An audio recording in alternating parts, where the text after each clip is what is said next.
And Tommy and I have an announcement for you. Oh, I'm so glad.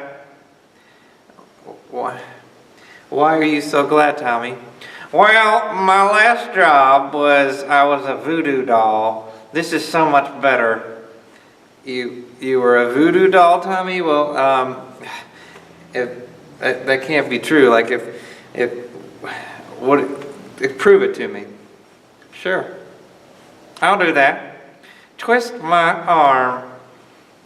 Okay, I'll twist your arm. Does that hurt? No. What about that? No. Okay. Well, how is this proving that you're a voodoo doll? Some guy in Georgia is just writhing in pain right now.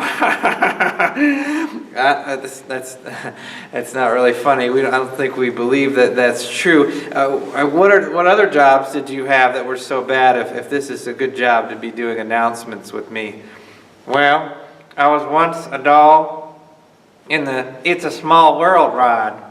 Oh, well, that doesn't seem too bad, Tommy. Can you tell us what you did there?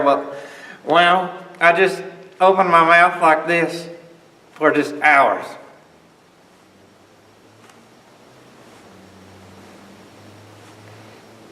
You could see how that would put a crick in your neck, right? Yeah, I could see how that would be a problem. Well, Tommy, why don't you just finish our announcement here, since you think this is an easy job, and tell the audience here what we have coming up in January. Well, there's an Awana Buddy Night on January 17th at 5:30, and also a student ministry parent meeting at 5:30 the same night. That was easy. You do this every month? I try to do it every month. I don't see it very as easy, but I try. They pay you for this? We're not going to talk about that right now, Tommy. Why don't we just close this time just to remind them what our announcement was, and we'll get going. Okay, I want a buddy night. This guy right here is not my buddy, but he chose me to have a buddy night announcement with him. So January 17th, see you there. And I could probably be a guest speaker.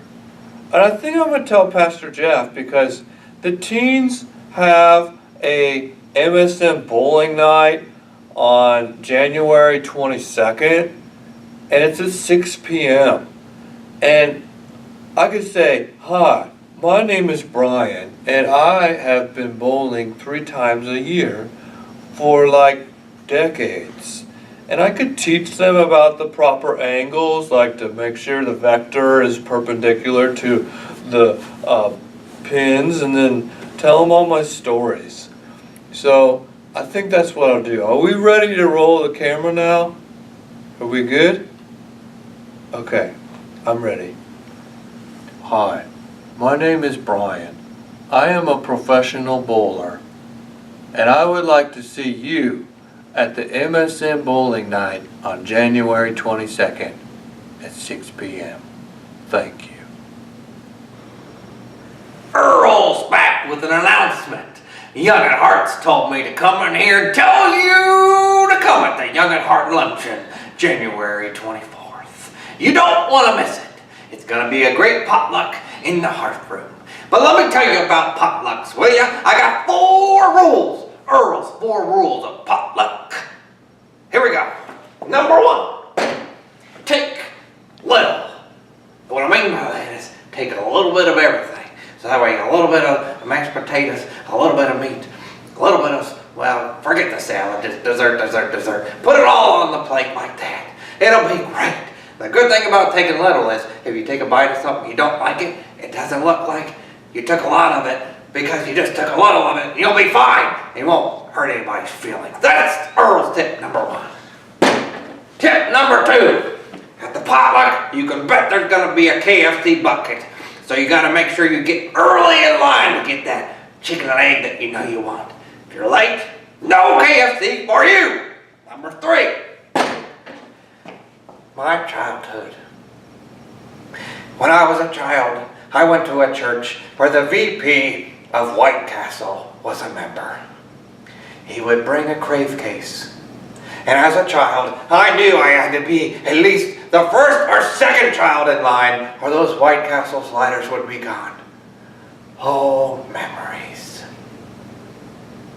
Number 4, pastors last. It's just how it works. Pastors, you gotta be last. So if you're a pastor out there with little kids, make sure those little kids get in line first so they can get you a slice of Oreo pie. It's a great tip. Make sure you do it. So, potluck rules. 1, 2, 3, 4. Do them. Earl says, Young at Heart potluck, 24th.